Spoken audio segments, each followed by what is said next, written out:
When I was first diagnosed with ankylosing spondylitis, I was hopeless. I never thought I'd be able to be fit, be healthy, get back to the things I used to do before my symptoms started. When I was first diagnosed, doctors, rheumatologists told me fitness was going to be too much, I should change careers. It was going to be too much in my body, I was going to be too stiff and tight, and that things were only going to get worse. Over time, I would stiffen up. AS was severe, they would get worse, change careers, you're not going to make it. And that negativity got to me early on. That paired with the pain I was in, paired with going online, looking up ankylosing spondylitis. I'd never heard of ankylosing spondylitis. So immediately you go to the internet, the forums, the groups, and there's a lot of negativity out there on social media. AS is a serious condition, very serious. It's no joke.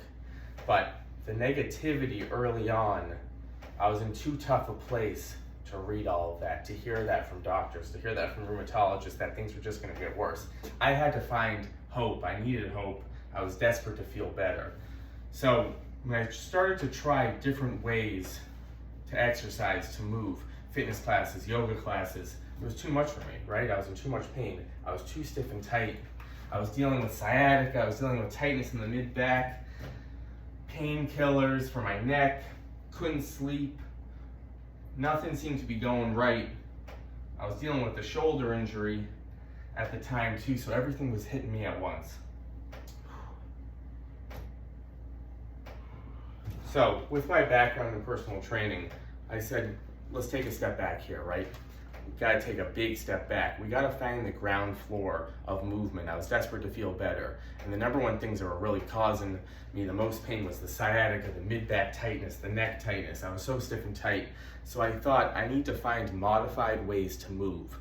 Can't move like just someone who's not dealing with ankylosing spondylitis, who goes to a fitness class, who goes to a yoga class, where it can be challenging, but maybe they can push through it. With AS, things are different. The tightness is intense, it can be there, and we have to go about it a little differently. So I thought about my ground floor of exercises, and that took me to physical therapy techniques specifically for my shoulder.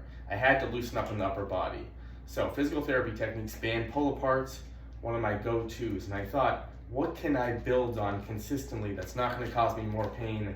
I'm not going to be too sore afterwards, because that's what was happening, right? I was trying different workouts, they were too long, I was too sore, my body was not ready for that.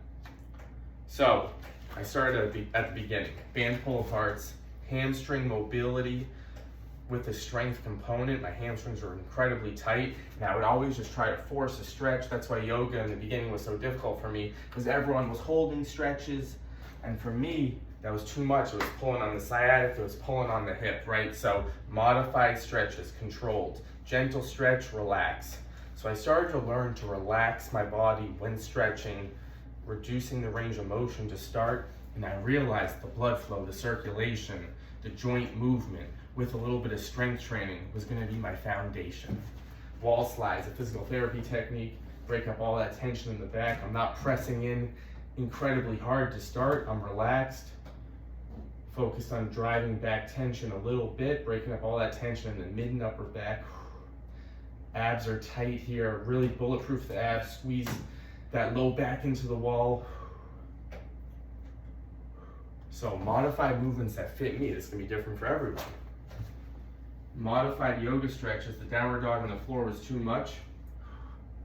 So I started modifying, feeling the stretch 1-2 seconds, but then resetting. Instead of holding it to intense pain, discomfort, relaxed.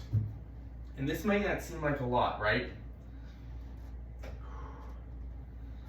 Sometimes people see my foundation online and they say, you can't get strong that way, you can't get flexible that way. Yes, you can, you absolutely can. You gotta find the right approach for you, and you gotta modify it to you. And I truly believe if you can find a couple movements just to get started, moving around the house, stretching with the wall, stretching seated, even stretching in bed, build on powerful movements that purely loosen you up, make you feel a little better. This was my ground floor. So try your best. If you're really struggling to get going, get rid of that negativity. We can feel a little better with ankylosing spondylitis. It just has to be done a little differently. All of my workouts are super short. Many routines have fueled me over the years.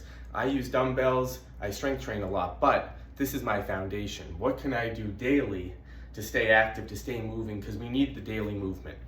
Obviously, it doesn't have to be daily, but most days of the week, a little circulation, a little movement, blood flow. That doesn't mean being in the gym for hours. That can truly just mean a couple stretches. And that's what I believe in for ankylosing spondylitis. And that can really fuel you over time to really get moving. And then that can lead you to maybe strength train, do some other stuff, and maybe do longer classes in the future. But I never do long classes. This is my routine. This is my ground floor foundation that I built off of. So if you're really struggling, take a step back. Try to find movements that work for you. Start at the beginning, work it up small, reduce the range of motion to feel energized, build off it over time. See you next time, my friends.